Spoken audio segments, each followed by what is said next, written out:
பொதுப்பணித்துறை தலைமை பொறியாளரை கைது செய்து அங்கு நடைபெற்று வரும் ஊழல்களை வெளிச்சத்திற்கு காட்டிய மத்திய புலனாய்வு துறையான சிபிஐக்கு பாராட்டுக்களை தெரிவித்துக் கொள்கிறேன்.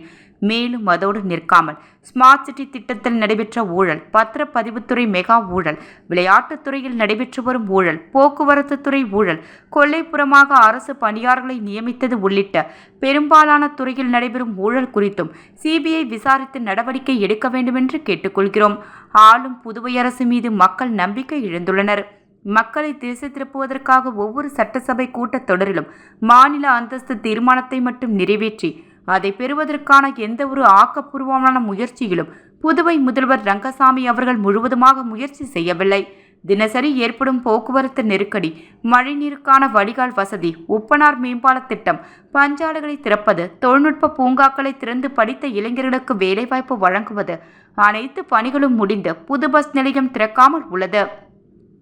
ஈசிஆர் சாலையில் திறக்காமல் எந்த பணிகளும் நடைபெறாமல் உள்ள பஸ் நிலையத்திற்கு பெயர் வைப்பது, ரெஸ்டோ பார்களை திறப்பது, புதிய மதுபான தொழிற்சாலை திறக்க அனுமதி அளித்து குடிநீர் பஞ்சத்தை ஏற்படுத்துவது போன்ற மக்கள் விரோத அரசாக இந்த அரசு நடைபெற்று வருவது கண்டிக்கத்தக்கது என புதுச்சேரி மக்கள் பாதுகாப்பு பேரியக்க தலைவர் கரேத்தே வளவன் தெரிவித்தார்.